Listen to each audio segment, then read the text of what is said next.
Our mission is to spread awareness of the message and divine beauty of the Qur'an across the world. Support our mission at www.bayinah.org. That's BAYYINAH.org.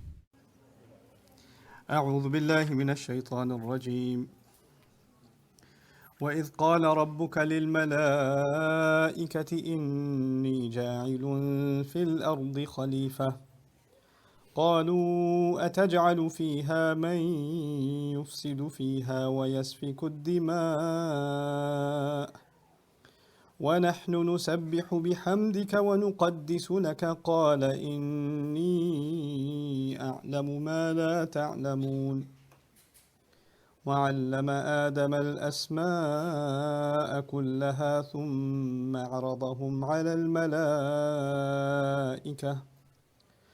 فقال أنبئوني بأسماء هؤلاء إن كنتم صادقين رب اشرح لي صدري ويسر لي أمري واحلل عقدة من لساني يفقه قولي فالحمد لله والصلاة والسلام على رسول الله وعلى آله وصحبه أجمعين ثم ما بعد. Once again everyone, assalamu alaikum wa rahmatullahi wa barakatuh.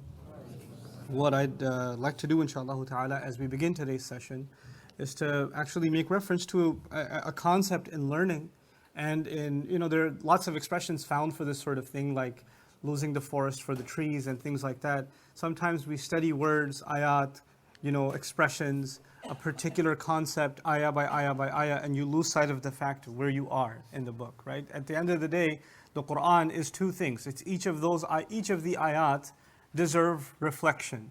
And the beauty of the Qur'an is when you study a single ayah and you ponder over a single ayah and you look at our incredible tradition of so many scholars that poured over every single ayah, you could literally do a PhD thesis on one ayah. You could, even if you just collected what's been said and didn't do any thinking of your own, you just copied what's been said before you, those would be thousands of pages on one ayah, right? But that doesn't take away from the fact that we're in fact reading a book. And in a book, there's continuity, right? And when you focus on one thing and you talk exhaustively about one thing, that one ayah or that one statement, it becomes a chapter. And when you're in a chapter, you lose sight of the fact that there was something before it and there's something after it and there's a kind of continuity. To make this easier to understand, this challenge, you could think of it like if you're in a helicopter or you're on top of, forget helicopter, you're on top of a mountain and you see a field of flowers, of all different color flowers. You see the entire picture, it's a beautiful scene, right? And you're a good photographer, you take a picture of this scene, right? Then you go descend into the valley and you kind of focus your camera in on like a single flower and the very center of the flower and a petal from within that flower, and you take a color of how marvelous the texture and the color is of that. Now both of these things have their own beauty, right?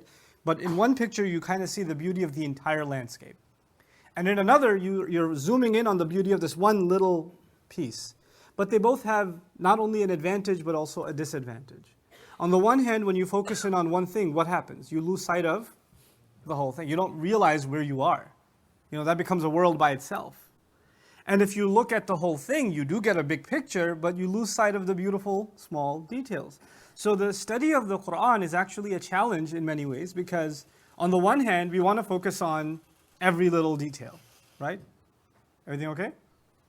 We're good, okay. So you want to focus on every little detail. But at the same time, there's a beauty in the landscape. There's a beauty in, how the kalam, how the speech of Allah is flowing. So I want to start today, inshallah, with just a little bit of an overview and something I didn't highlight before of where we are. We are now entering, and I started it yesterday without formally announcing it. We entered into the story of creation. We entered into the story of Adam alayhi salam. And the story of how Allah Azza wa Jal made the announcement to the angels that He's going to put someone on the earth, a Khalifa on the earth. We got into that discussion. But what led us to that discussion? You had the first passage about believers. I think everybody here remembers that. I emphasized that quite a bit.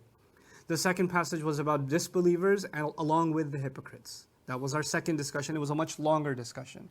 And I even showed you a screen of how symmetrical that conversation was. The third conversation was actually a call to all of humanity, beginning with Ya ayyuhan nasu u'budu rabbakum. This is ayah number 21 onwards. Right? The story of Adam alayhi salam is ayah number 30. So what's happening from 21 to 30? There's a proclamation made to all of humanity that they should worship their master. And why should they? And what's the call that Allah made? You should be a abid of Allah. You should become enslaved and worship Allah willingly, because He's the one who made you and made the ones who came much before you, right? And then He said another thing in addition. He said He's the same one who made the earth as a bedding for you. الَّذِي جَعَلَ لَكُمُ الْأَرْضَ فِرَاشًا وَالسَّمَاءَ, and He put the sky above you as a canopy, and He put it up above you as a construct, right? And then He sent water from the sky, all of that. That was in the beginning. You'll notice at the end of this passage, it's exactly those concepts that are repeated. First Allah says, how could you disbelieve? You used to be dead. You remember that? And He brought you to life. But the question was, how could you disbelieve? So the passage began, worship Allah. And it ends, how could you disbelieve? The passage began, Allah said, worship the one who made you and the ones who and He made the ones who came much before you. And then at the end He says, look, all of you were dead. And He brought all of you back to life. It's actually the same subject repeating itself. And then in the beginning He said He made the earth. And then He said He made the sky as a roof over you. And by the end He says, هُوَ الَّذِي خَلَقَ لَكُم مَّا فِي الْأَرْضِ جَمِيعًا ثُمَّ اسْتَوَى إِلَى السَّمَاءِ فَسَوَّاهُنَّ سَبْعَ سَمَاوَاتٍ وَهُوَ بِكُلِّ شَيْءٍ عَلِيمٌ. So where that passage began is actually where it's also ending. It's reviewing everything. And it, by the way, started with the story of human beings being created, and it ends with the story of human beings being created. It starts with the skies and the earth, and it ends with the skies and the earth. The next subject matter in that previous chunk, that 21 to 30 chunk that we were studying, Allah Azza wa Jal talked about how people disparage, or they don't appreciate, or they tend to undermine the revelation of Allah. And Allah challenged humanity and said, look, if you don't think this is revelation, why don't you do what? What was the challenge that He issued? Why don't you make a surah? Why don't you make one for yourself? You know, and call any witnesses you want. Let's see what you can do. On the flip side of it, He said, well, if you can't make a surah, all you do is make complaints about why does the Qur'an have this example, why does it have that example? You know? And so on both sides, you have people trying to disparage or undermine the word of Allah. But what fascinates me the most about this cluster of ayat, it's symmetrical, right? The beginning and the end match. The second concept and the second last concept match. But what really gets to me is what is in the middle. And that's the reason I brought this up. What is in the middle is وَبَشِّرِ الَّذِينَ آمَنُوا وَعَمِلُوا الصَّالِحَاتِ أَنَّ لَهُمْ جَنَّاتٍ تَجْرِي مِنْ تَحْتِهَا الْأَنْهَارُ كُلَّمَا رُزِقُوا مِنْهَا مِنْ ثَمَرَةٍ رِزْقًا قَالُوا هَذَا الَّذِي رُزِقْنَا مِنْ قَبْلُ وَأُتُوا بِهِ مُتَشَابِهًا وَلَهُمْ فِيهَا أَزْوَاجٌ مُطَهَّرَةٌ وَهُمْ فِيهَا خَالِدُونَ. That's the middle ayah of that entire series of ayat. What is that middle ayah? Congratulate believers and those who've done good deeds that they're going to have gardens, the bottoms of which rivers are going to be flowing. Remember the discussion we had about Jannah? You guys had too much fun in that night? Right? We talked about Jannah. That ayah of Jannah is right in the middle. Now think about this for a second. It is in the middle. In the beginning of that passage, there's the creation of the skies and the earth and the human beings. At the end of that passage is the creation of the skies and the earth and the human beings. And in the heart of that passage is what? Congratulate believers that what is waiting for them? Jannah is waiting for them. This is beautiful because this is that center of the passage is actually the heart of the matter. Why is Allah telling you all of this? Why is He challenging you to accept guidance? Why is He reminding you He's the one who made you and you used to be in His company? Because He wants you back where you used to be. Where? In Jannah. And so in this next passage, we come back to the heart of the matter and we begin with the story of Adam alayhi salam. And Adam alayhi salam's story begins where?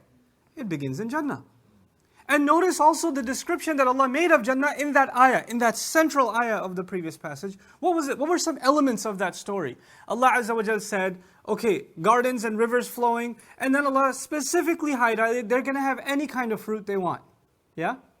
كُلَّمَا رُزِقُوا مِنْهَا مِنْ ثَمَرَةٍ رِزْقًا. And I think everybody here knows what I'm about to get at. When you study the story of Adam alayhi salam, what's the sticking point? Where does the trouble begin? With a tree and a fruit. With a tree and a fruit. And now Allah is actually already alluding to the fact that when I send you back, even that tree is going to be halal. Even that. Even every single one. Thamaratin. For the mufrad, right? This is masdar marra, it's called even. The tamarbuta lil marra. For a single instant of a fruit. But now, when it started, there was that one single fruit. As a matter of fact, that tree, even don't go near it. So there's a reference to that. Then Allah added, they're going to have spouses that are purified for them. And you'll find what in the story of Adam alayhi salam? Uskun anta wa zawjuka. Azwaj mutahhara. The first zawj was mutahhara. And that's actually a very important reference from which we're going to begin. So the first thing I wanted to give you is kind of how beautifully the ayat of the Qur'an and the passages of the Qur'an mentally prepare the believer for what's coming. If you ponder over them, there's a beautiful flow. There's an absolutely fascinating flow to the word of Allah. Now let's talk, in today's conversation, inshallah, I wanted to set the tone for the story of Adam alayhi salam. I'll tell you certain elements of the story today. Maybe we won't get to too many ayat, but if I can give you that foundational thought process, then inshallah when we do get into the text, you'll appreciate it entirely differently. So today is really an educational, a teaching session for the purpose of, understanding the ayat that are coming, okay? So the first thing I want to start with is, this is the most known story in human history.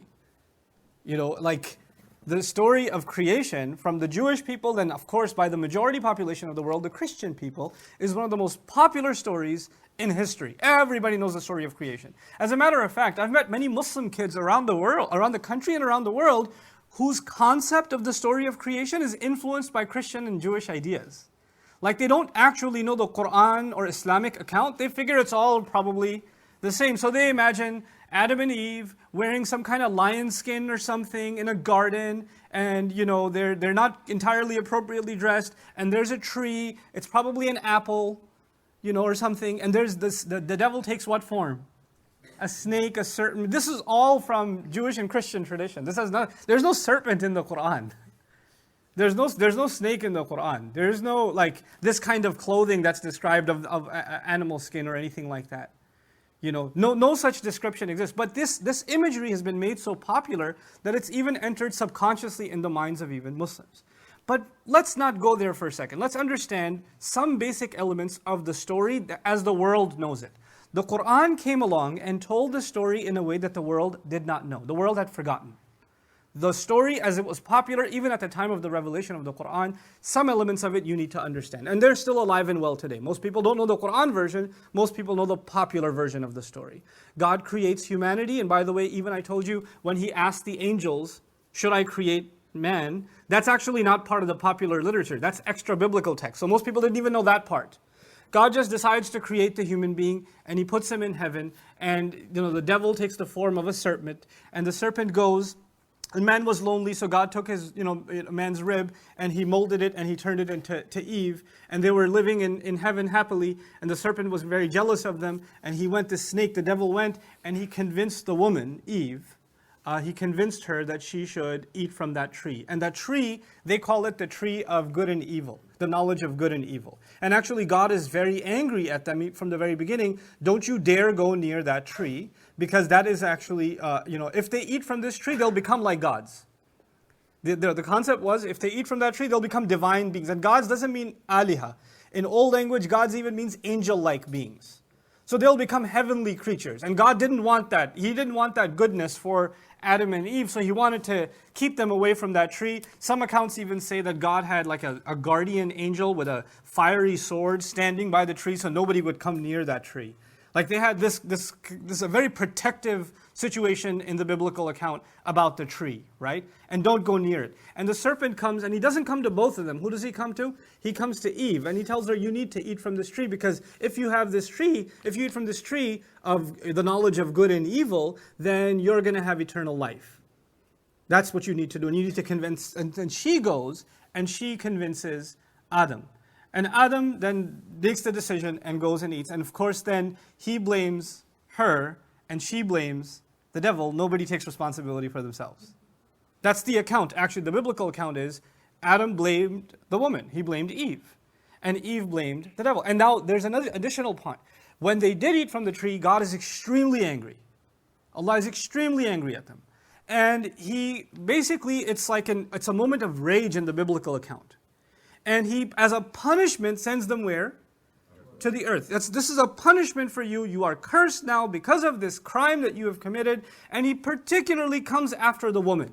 There's this extra anger at the woman, because at the end of the day, the devil didn't go to Adam. The devil went to Eve, and Eve went to Adam. So she seduced him to do wrong, right? So He has extra anger at her and says, for what you have done, you will bleed every month, and you're going to cry when you give birth, and you're going to suffer, and man shall have kingdom or power over you.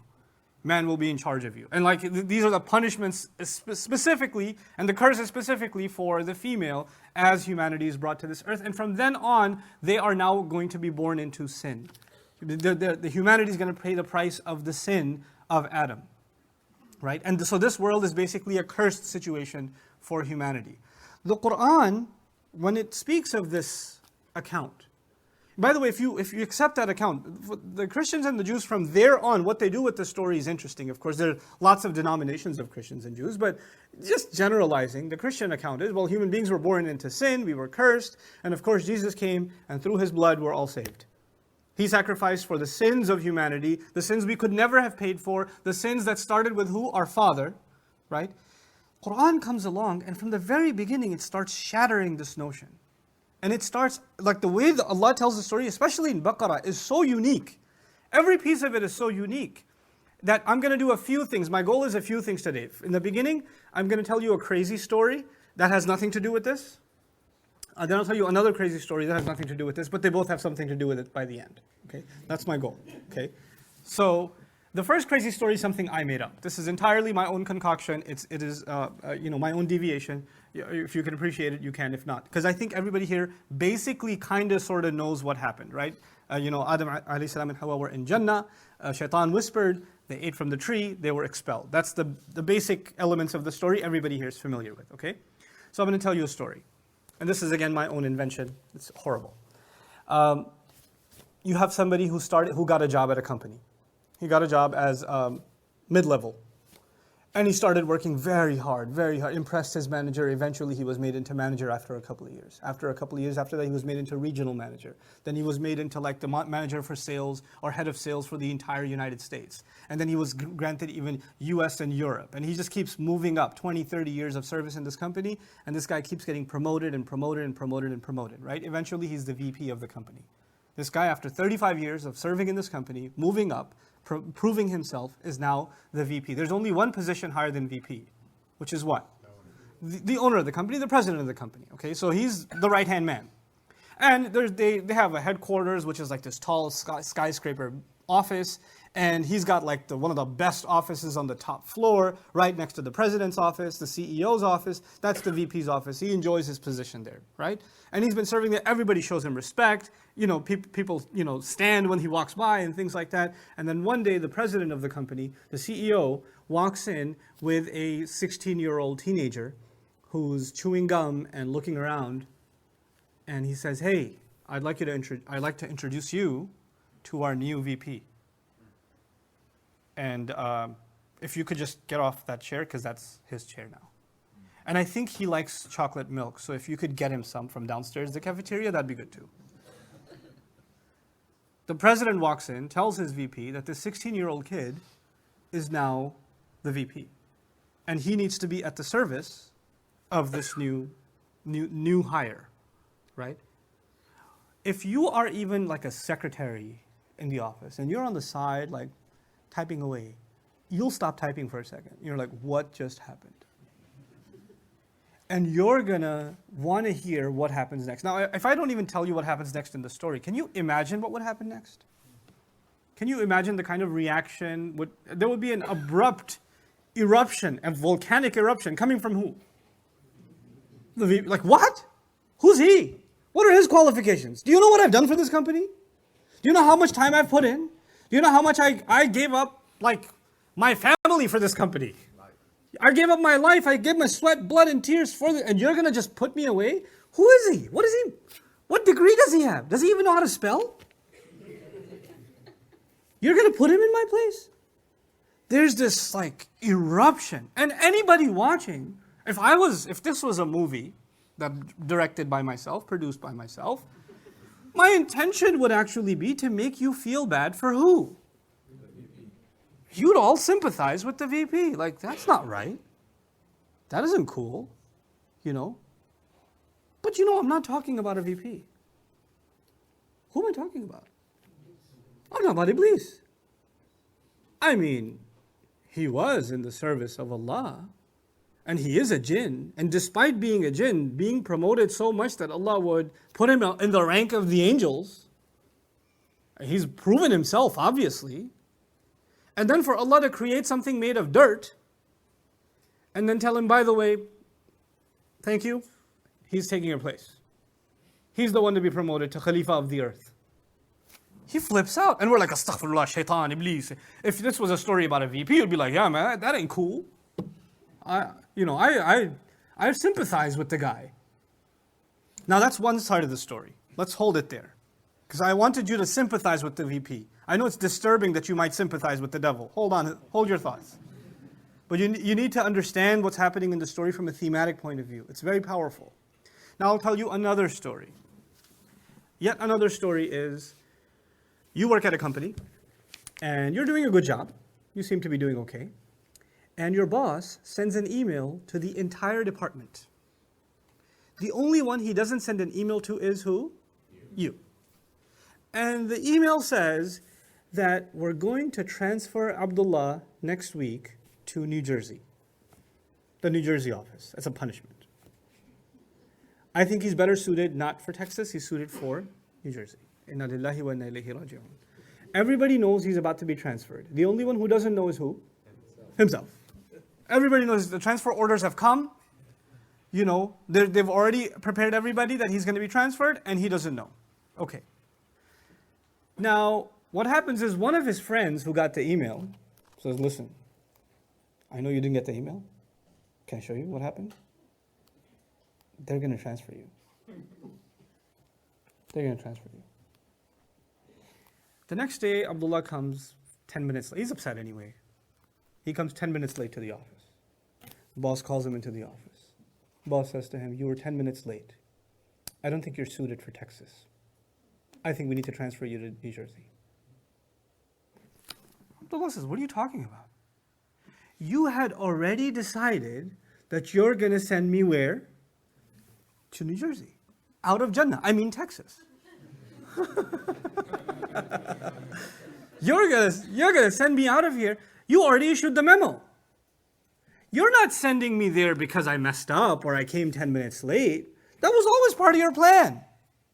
This whole drama about, oh, you messed up and that's why I'm sending you down, please. I have a copy of the email. My friend gave it to me. In other words, this was all pre-planned, wasn't it? And it's not because I messed up. I'm not really talking about Abdullah in New Jersey. Who am I talking about? Adam alayhi salam. Allah Azza wa Jalla, the first thing we learn is, Inni ja'ilun fil jannati Khalifa. Inni ja'ilun fil ardi Khalifa. I'm going to put someone left behind, someone who's going to have children after children after children, someone who shall take responsibility where? On the earth. He hasn't eaten from any tree yet. He hasn't done anything yet. And yet the plan is, and all the angels know, he's supposed to go where? On the earth. Now, this portion of the Qur'an in Baqarah is not the portion where you find out the conversation between Adam and Iblis. You don't find this conversation here. You find that conversation in Surah Al-A'raf and other places. There, Iblis comes to him and says, listen, you know that whole tree thing? Let me tell you what's going on. If you ate from that tree, it's impossible to transfer you to New Jersey. You would get permanent residence in Texas. That's why he doesn't want you to eat from the tree, because everybody knows that you've been the orders for your transfer have already been issued. You are about to go where? To the earth. And you're like, is earth like Jannah? No, it's not like this. This is Jannah. The only people who get to stay here are angels or permanent residents. There's only two kinds of people that can stay up here. Angels or permanent. أَن تَكُونَ مَلَكَيْنِ أَوْ تَكُونَ مِنَ الْخَالِدِينَ. Either you both convert to angels, or you both become permanent residents, and the only way to do that is to eat from that tree. Because otherwise, look, the decision has been made. Final, you are sent, إِنِّي جَاعِلٌ فِي الْأَرْضِ Khalifa. It's done.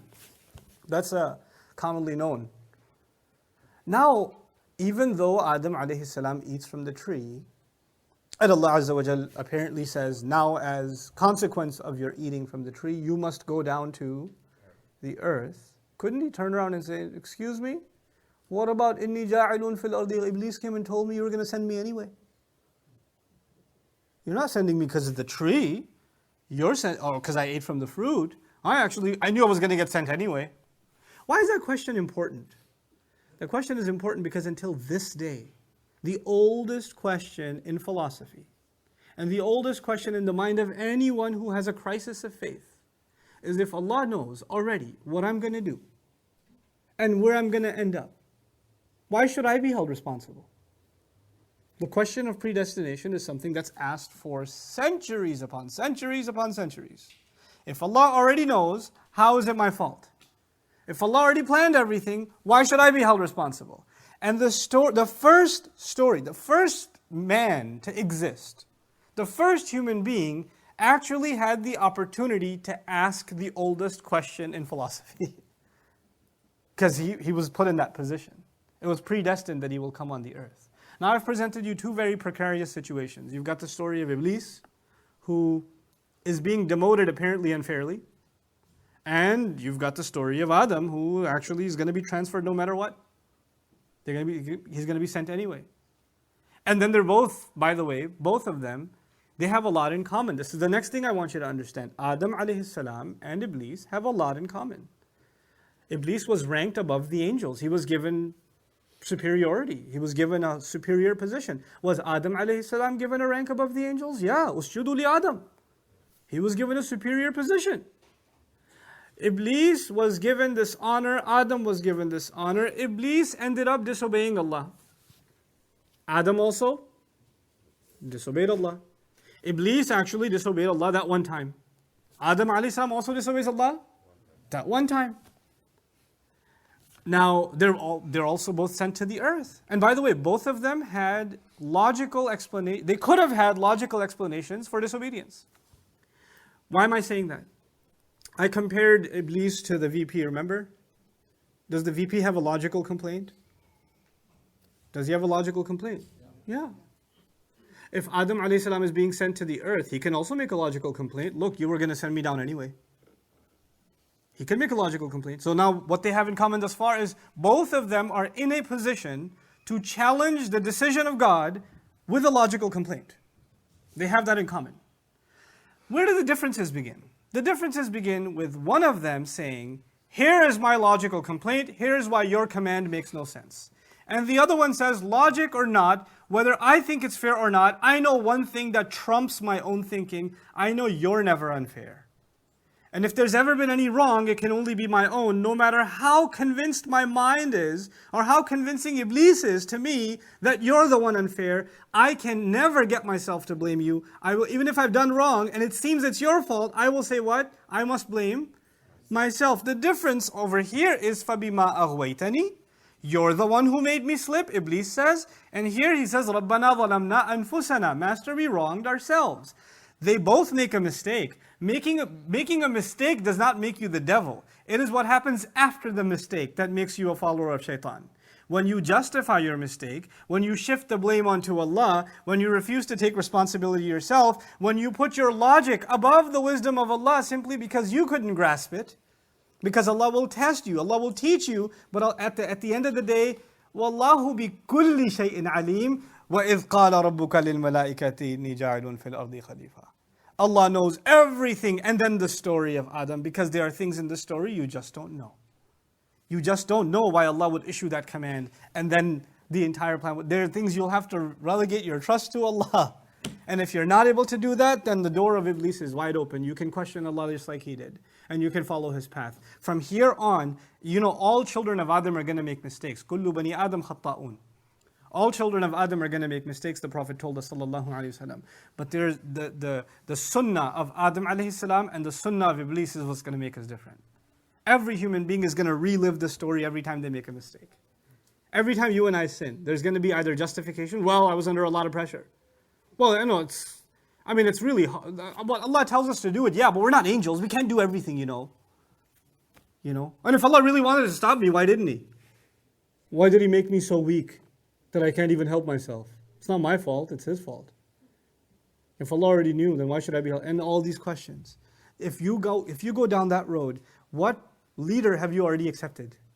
Iblis. He's giving you the same rationale that he used, that he tried to convince Adam of alayhi salam. But on the other hand is the flip side of the story. Now let's compare some additional things. I haven't told you the crazy story yet. Actually, I just recently came across it, and it's so beautiful. I recommend everybody to find it on YouTube and watch it. It's a Professor Jeffrey Lang's lecture on the purpose of life. Look it up and just listen to it. It will change your life. It really will. Professor Jeffrey Lang, Purpose of Life. And I'll tell you a snippet of his story now too. But before I do, in this story, when Allah Azza wa Jal describes, إِنِّي جَاعِلٌ فِي الْأَرْضِ خَلِيفَةً, what we are learning first and foremost is that our coming on this earth is not a punishment. You remember I gave you the example of a manager trusted to man the store when the owner is gone? Is that a punishment or a responsibility? Human beings have been deemed capable of carrying a massive responsibility. And as a matter of fact, in the sequence of the story, the human being had to be trained to be ready for that responsibility. The responsibility to carry out the role of Khalifa on this earth is not a small responsibility. It is a massive, massive, massive responsibility. In order to prepare the human being for that responsibility, some elements of this story will inform us. Allah Azza wa Jal taught Adam alayhi salam. Allama Adam al-asma'a kullaha. We'll talk about that in depth tomorrow, inshallah. Adam alayhi salam was taught the names of all things. And education was necessary because the human being, in order to be a successful Khalifa on this earth, will have to live a life of knowledge. And Allah, the first thing Allah tells us about His favor on humanity in the first revelation is عَلَّمَ الْإِنسَانَ بِالْقَلَمِ عَلَّمَ الْإِنسَانَ مَا لَمْ يَعْلَمْ. He taught the human being by the pen, our ability to read and write and preserve knowledge. The fact that I can read an author from 2,000 years ago who died. What other creature has the capability of building off of a knowledge of thousands of years ago? Or learn about lands, read about lands that you've never been to, and learn about wisdom that you could never have access to. There are people, like I'm reading Tafsir of Imam Razi, or I'm reading Ibn Ashur. I've never met these people. I wasn't around when they were around. And I'm reading their words, and sometimes, wallahi al-azim, sometimes I'm reading them, and I'm like, Imam Razi, that was awesome. Like they're sitting right there. Because you get so immersed in the text, like they're talking to you. I was studying Tafsir al-Sha'rawi, rahimahullah. He passed away after doing the Tafsir of Surah Al-Najm, 53rd Surah of Qur'an. And I'm reading, I followed his tafsir from the beginning. And I got to Surah Al-Najm, and then there's just a dua of his passing, and I'm like, oh, subhanAllah, like he just passed away. When I got to that ayah, I felt like he just passed away. Rahimahullah. This is the gift Allah gave humanity, that they can pass knowledge down. This idea, this was part of our preparation for coming on this earth. Another big part of our preparation, there are lots of elements of them, as we get to them by the end of today. One of the aspects of us being ready for this world is that we're going to have to take responsibility for our choices. We're going to be given lots of choices, and Allah is going to give us the room to make those choices, and we're going to have to carry the burden of those choices. And the first test of choice was given to Adam alayhi salam, and now that he learned his lesson from that experience, now he is sent on this earth, because now his entire life is just going to be a series of choices. That's all it's going to be. From him and for his children, it's constantly going to be choices. Now let's compare the biblical account and the Quranic account, and where it's so vividly different. Human beings in the biblical account, in the most popular version of the story, are sent on this earth as a punishment. The Qur'an's account, the human beings are sent on this earth as a responsibility, as an amana, a trust. Inna aradna al-amana. We passed on the trust. We entrust in Surah Al-Ahzab. حَمَلَهَا الْإِنسَانِ. The human being carried that trust, carried that responsibility. In the biblical account, who did the devil come to? He came to Eve, and Eve went to Adam, and Adam messed up, and Adam blamed Eve, and Eve blamed the devil, and Allah is angry at all of them, and He curses them and sends them to the earth, and He's especially angry at who? Eve. He's especially angry at the woman. And His anger is manifest in the fact that she will go through pains when she does what? When she gives birth. Now, when she's pregnant, her stomach is actually called a raham. In Arabic, her stomach is called a raham.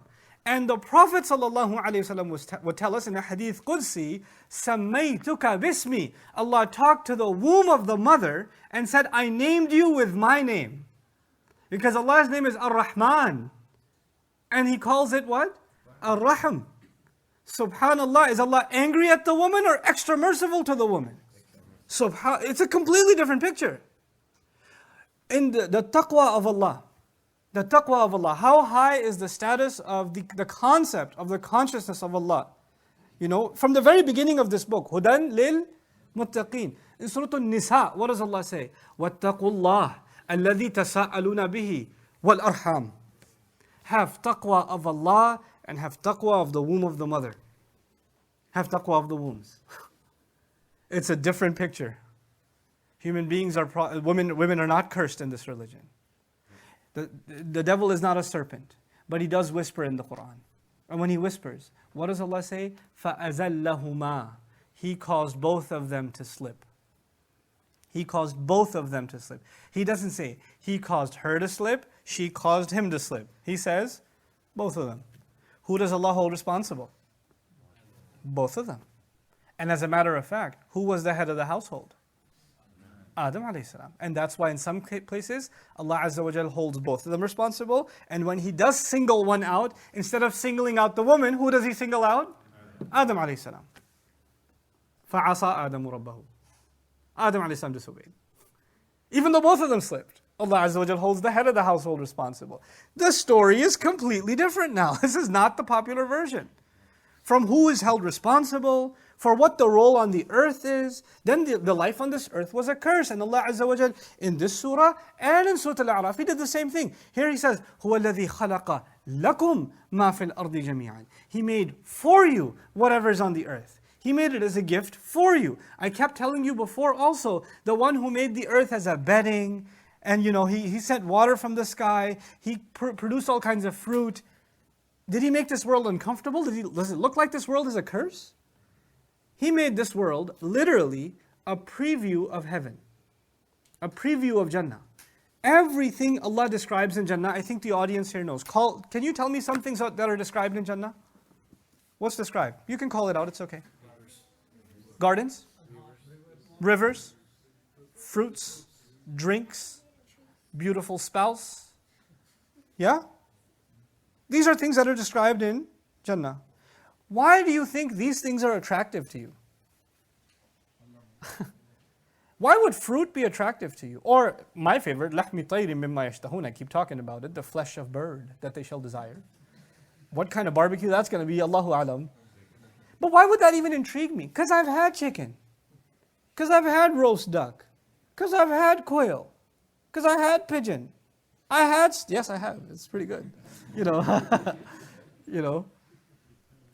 Everything Allah describes in Jannah is only attractive to me because I can only imagine it in the sense of what I find in dunya. If Allah talked about some alien pleasures in Jannah of things that I've never heard of or not even got a tease of or nothing, why would I be interested? Why would I really want to go to Jannah? It has, now Allah says it has rivers. If I had never seen a river, what do I care about it? What's a river anyway? It has beautiful trees. What's a tree? Those words that Allah used. Even though the ones in Jannah are incomparable, the fact that Allah put the same exact things on this earth, He did that so we would remember by looking at this earth that there's a much better home waiting for you. This is just a trailer. The full feature is later. That was the purpose of this earth. That's why He didn't put you here as a curse. He put you here to remind you, carry your responsibilities well, and even this place will become wonderful for you. And if you do, you will have the best of this and the best of the next. رَبَّنَا آتِنَا فِي الدُّنْيَا حَسَنَةً وَفِي الْآخِرَةِ حَسَنَةً وَقِنَا عَذَابَ النَّارِ. That's the legacy of humanity. That was the gift Allah Azza wa Jal gave. That's why in Surah Al-A'raf He says, وَجَعَلْنَا لَكُمْ فِيهَا مَعَايِشْ. He put in this world for you means of living well. He provided luxuries for you here. He did that for a reason. This is most certainly not a curse. That's the second concept I wanted to get across to you. We are not a cursed creation. Then the next problem, and this is where I want to share some things from Professor Jeffrey Lang's lecture. Fascinating lecture. I'm just blown away by the man. Completely just mesmerized by this talk. He was raised in a difficult home. His mom was a wonderful lady. She was a nurse. She used to do extra hours at the hospital. Everybody loved her. Every time he went to pick her up from the hospital, the patients would sing her praises and say, your mother's a saint. And when she passed away, literally people kept coming at the funeral, telling him a story about the goodness of his mother. Just a really wonderful human being. Very source of great positive influence in his life for he and his brothers, right? And his father was an alcoholic. He was abusive. He used to beat him. He used to beat his wife on a regular basis. Curse, and he's never heard his mother curse, not once. And he used to beat him, beat the mother, and he was a very abusive man. And by the age of 16, he just couldn't figure this out. And he was raised, Catholic, and he's like raised in a faith, and his mom was a strong believer and everything. But he said, what kind of God lets this happen? What has she ever done to deserve this? What have I ever done to deserve this kind of beating all the time? And he kept praying to God to make his situation better. But did his situation get better? No. And you keep praying as a child and your prayers don't get answered, what's going to happen? Is there even anybody listening? There can't be a God. I mean, if there was, why would this be happening? So he lost his entire faith in humanity because he said, if there really was a God, why even make us? Why not just make us all good? Why let all this evil happen? Why people and then he said, his teens were spent in the 60s and the 70s, and so there are race riots, there are gang fights, some he was even a part of, and there's the impeachment of a president, the assassination of a president in front of this. The world is in chaos. And Vietnam is going on, and napalm is being thrown, and children are burning alive in Vietnam. What have they ever done to burn alive? And he's seeing all of this evil, and it only reinforces in him, the world is far too corrupt, too evil, too obsessed with the shedding of blood and doing wrong to one another for this to be the product of a merciful, loving God. That just doesn't make any sense to me. He couldn't reconcile those two things. Many years later, he's 27, 28 years old, somebody gives him a copy of Qur'an as a present. Never reads it. One day he's sitting at home and he's bored. He ran out of things to read, so he opens up the Qur'an, starts reading. From Fatiha. He's reading, he gets to Baqarah. And he's been to Catholic school. He's been to Sunday school. He understands the story the way I told you before. And he reads it and he goes, the author, because he doesn't know it's God, right? So he goes, the author must have got it wrong. What's he saying? I think the author missed the point. The point was we're sent here as a curse. But he starts off with Khalifa as an emissary, as someone to represent God's will, to do good on the earth. What? This is not a happy story. Why is this a happy story here? I don't get it. And he thought the author was confused. So he read the story in translation over again, and then over again. He says 20, 30 times, he kept reading the same story, and he kept finding things that kept messing with him. And he says, God says he's going to put this creature on the earth, and the angel said what? What the Qur'an says. What does the angel say? He's going to cause corruption and spill blood. And Professor Lang says, exactly. That's what I would have said. Why? Because that's what surrounded him, right? So he's looking at this and saying, wow, the angels are onto something in this book. The author is retelling the story. I guess he's got the same issues I do. Because the angels are asking, why did you even do this? Why would you do this? And and they said, نَحْنُ نُسَبِّحُ بِحَمْدِكَ وَنُقَدِّسُ لَكَ. We declare your perfection. Look, why not just make us all angels? Why do you even have to make an earth? Heaven's already there. Just make more angels. If you really want to do something, this is working fine. Why do you have to make this messy creature who's going to... And then God comes around and says, I know what you don't. إِنِّي أَعْلَمُ مَا لَا تَعْلَمُونَ. I know what you don't know. He's like, what does God know that? I don't know. And he says, as I used to read this over and over, I used to actually start having conversations with the author, still being an atheist. What do you know that I don't know? Please tell me, because all my life I haven't known. I'd like to know. And then the Qur'an's answer, he taught Adam the names of all things. And then he presented them before the angels. I'm summarizing. We're going to go into depth later on. But I'm giving you the overview now, right? So he taught him the names of all things. And he presented Adam before the angels. And said, "Anbi'uni bi asma'iha." Tell me the names of these things and these people. They said, we can't. We have no knowledge of this. And then he asks Adam, "Anba'ahum bi asma'ihim." He threw the names out without a problem. Apparently, God said, yes, human beings may be capable of corruption, bloodshed, but I'm going to give the human being something that you don't have, angels don't have. I'm going to teach him. Allama Adam. I'm going to teach him. And he's going to learn. And he's going to have knowledge. And this knowledge is going to liberate him. And he's going to be capable of amazing things because of this first thing that Allah is mentioning, which is what? Knowledge, his intellect, his inquiry, his ability to discover on this earth. And even by this point, the professor's like, we're just supposed to believe and not question. And you can't learn if you don't what? If you don't question, if you don't investigate. The human being is awesome because he's a learner? Really? And that's the secret? Allah knows what you don't, you don't know what the angels don't know. And that's part of that secret is His knowledge, the ability for the human being to learn with the pen, to pass knowledge down, to inquire, to investigate. And then he says, as he's reading even more, what he found fascinating was, what did Allah say to Adam alayhi salam? Here, live with your spouse in Jannah. Don't go near tilka shajara. Don't go near this tree. There's no fiery security guard standing next to the tree. There's no mention of the tree of good and evil that you shall know. It's just a tree. Just a tree. And our mufassirun are baffled.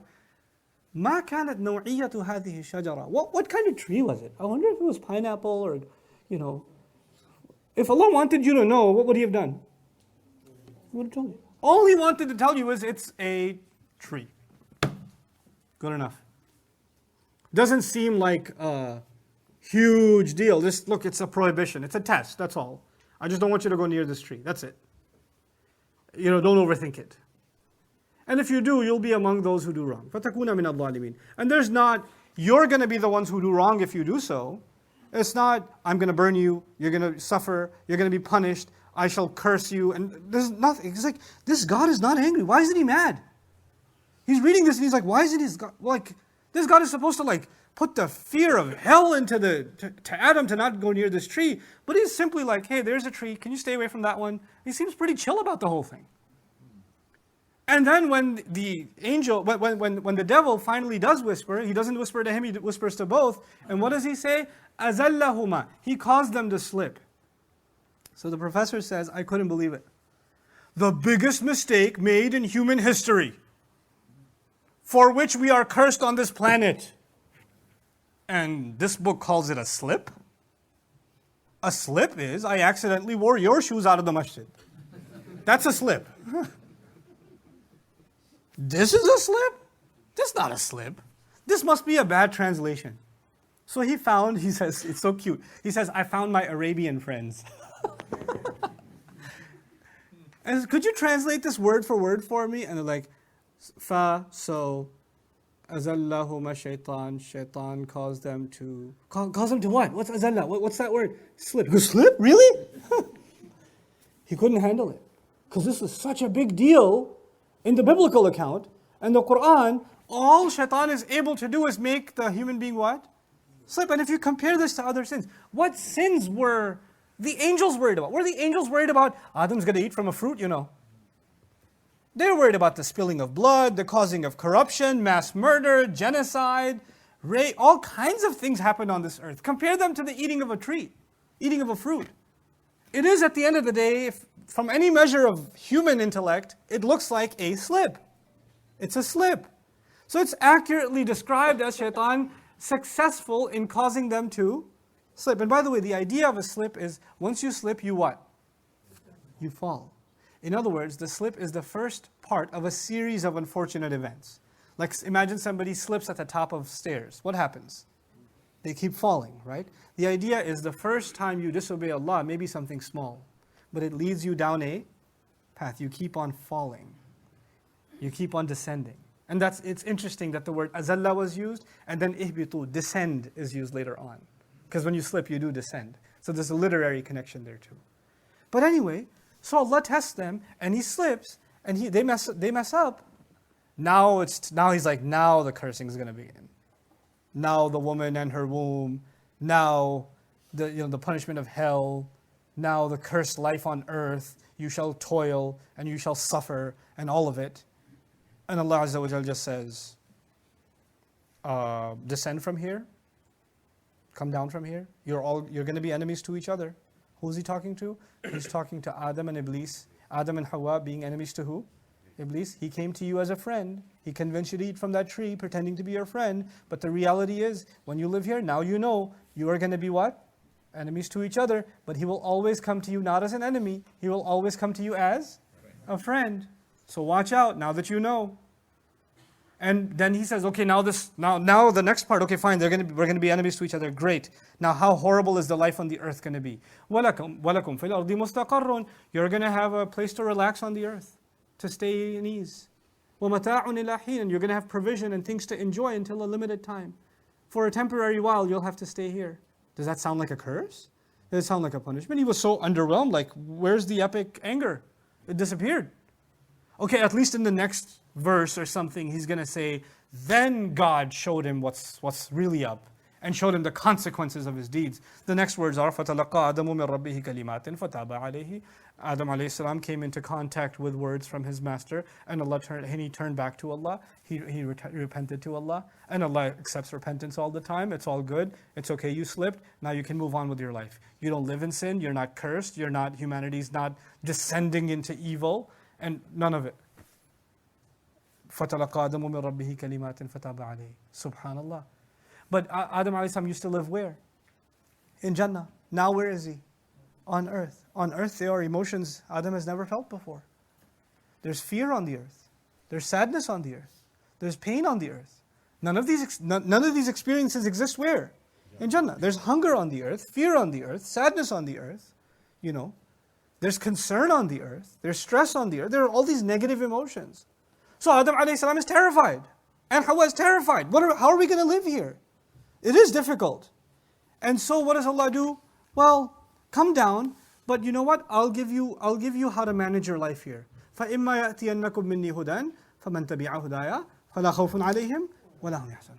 Listen, come on this earth altogether, fine, descend here, but whenever I send you any guidance, whoever follows it, they won't have to experience any fear, and they're not going to be sad. The two major emotions that run humanity into the ground are fear and sadness.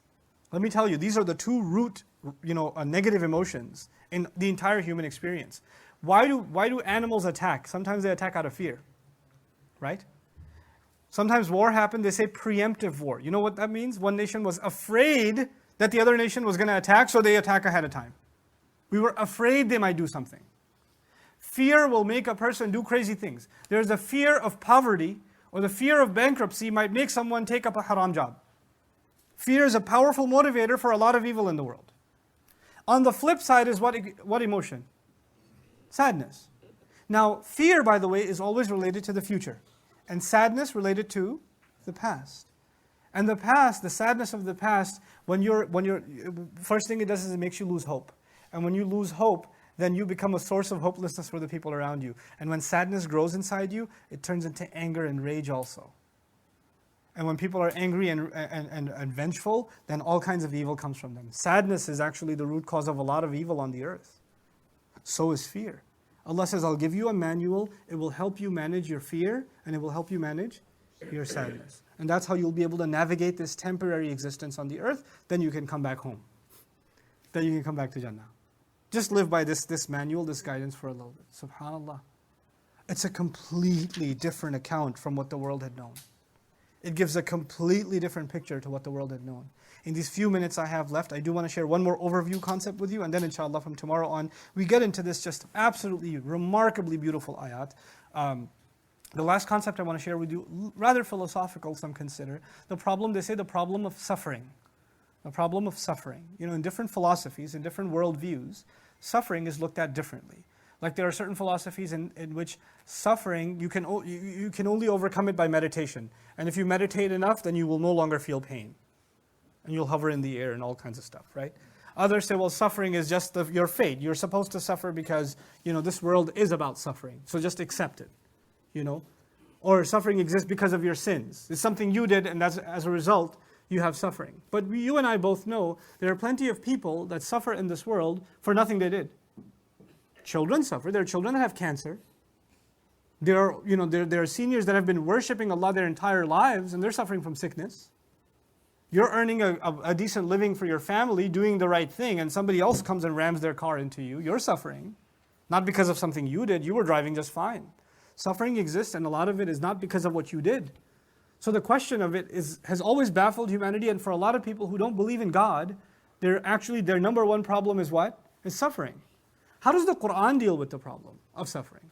The Qur'an actually tells humanity to embrace it. You were sent temporarily on this earth, and this world will in fact have suffering. وَلَنَبْلُوَنَّكُمْ بِشَيْءٍ مِّنَ الْخَوْفِ وَالْجُوعِ وَنَقْصٍ مِّنَ الْأَمْوَالِ وَالْأَنفُسِ وَالثَّمَرَاتِ. We will absolutely test you. We will absolutely put you to the test with all kinds of suffering. You're going to feel hunger, min al-khawf. You're going to feel terrified. You're going to feel hunger. You're going to see loss of children, loss of fruit, loss of the fruit of your labor. You're going to work hard and still not get paid sometimes. Your boss swallowed all the money. Your partner ran away with the money. All kinds of unfair things will happen to you in this world. This is the world that I've put you in. I didn't just put any creature on this earth. I put a Khalifa on this earth. These kinds of challenges, not any creation of Allah could handle. You are capable of handling them. You're capable of going through this difficulty and still coming out strong on the other end. These will all be, and you will be able to do so with your connection to Allah, your knowledge and your wisdom. That's how you're going to be able to navigate. This is what guidance will help you do. We are actually told in this religion not to run from suffering, but to actually embrace it.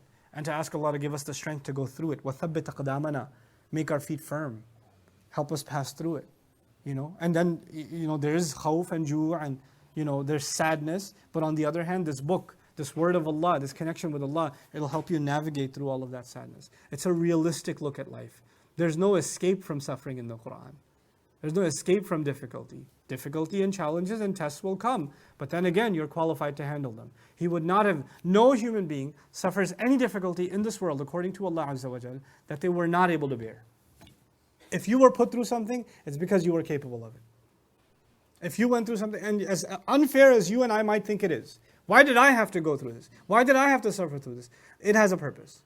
It has a purpose, and first and foremost, you had to go through it because you were the only one suited for it. You're the only one suited for it. There are some challenges in your life that I don't have. There are some challenges in my life that you don't have. The challenges in your life, Allah custom designed for you, because only you could have handled them. The challenges in my life, only Allah put for me, because only I could have handled them. وَبَشِّرِ الصَّابِرِينَ. If people can persevere through them, congratulations to them. Then they've passed a test. That's the remarkable accomplishment of the human being. I'm reminded of the story of Robert. Some of you are familiar, it became pretty viral back in the day, Robert Davila, when I met with him and all of that. And Robert, sometimes I wonder about him, like completely paralyzed. What possibly could be the good in that? And the good is obvious. How many countless people are finding their way to guidance and becoming grateful to Allah just by watching a clip of Robert? Just by watching a clip. Like, he's doing more good, not moving a single limb of his body, than people that are like Olympic athletes couldn't do. They couldn't do that much good that he can do lying in a bed. SubhanAllah. Allah has His own design. Allah has His own purpose. And all of it is summed up so beautifully inside of this story. May Allah Azza wa Jal make us of those who rely on Him, who understand the wisdom in the remarkable narrative of the Qur'an, and are able to enlighten the rest of the world with this beautiful guidance. Barakallahu li wa lakum fil Qur'an al-Hakim, wa nafa'ani wa iyyakum bil ayat wa dhikr al-Hakim. Wassalamu alaikum wa rahmatullahi wa barakatuh. Our mission is to spread awareness of the message and divine beauty of the Qur'an across the world. Support our mission at www.bayina.org.